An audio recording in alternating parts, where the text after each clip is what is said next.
When the sun rose Tuesday morning, it was clear that Chatham and Harwich had been spared the worst effects of Hurricane Sandy.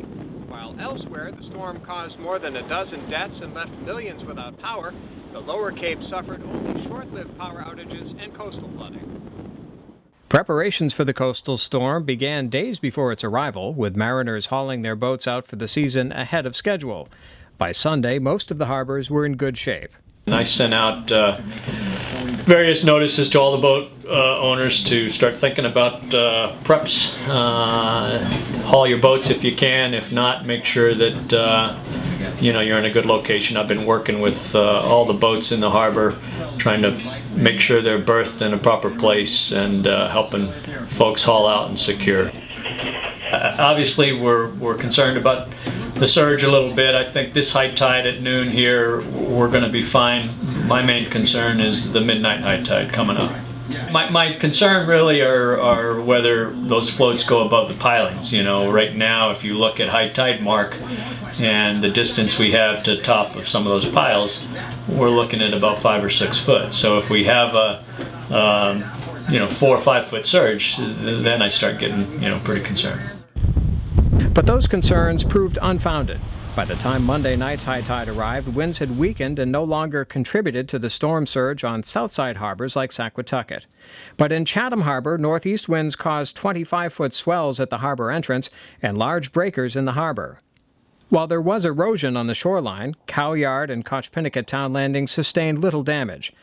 Harwich activated its Emergency Operations Center Monday, and town officials kept a close eye on the east side of town along Pleasant Bay.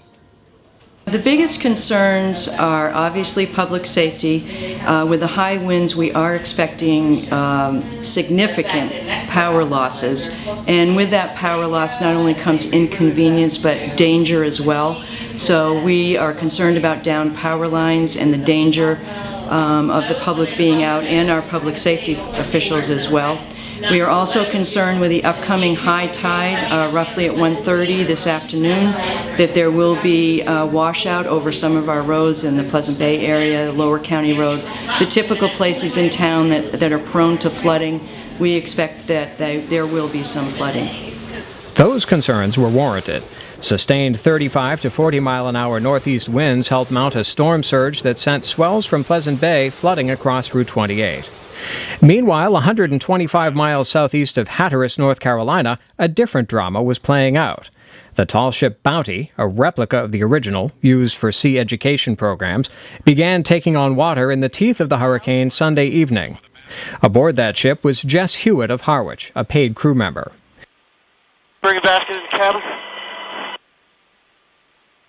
With her family waiting anxiously by the telephone for news, Hewitt and 13 of her shipmates were rescued by Coast Guard helicopters. Tragically, one of her crewmates perished, and as of early this week, the Coast Guard was still searching for the ship's captain. But Hewitt, known as an expert mariner, called her mother Monday morning to let her know she was safe and well. The high winds and 18-foot seas that battered the Bounty caused little damage to the exposed eastern shore of the Cape. Even the camps on North Beach Island appeared to have survived the battering waves and high tides Sandy brought. Reporting for the Cape Cod Chronicle in Chatham, Massachusetts, I'm Alan Pollock.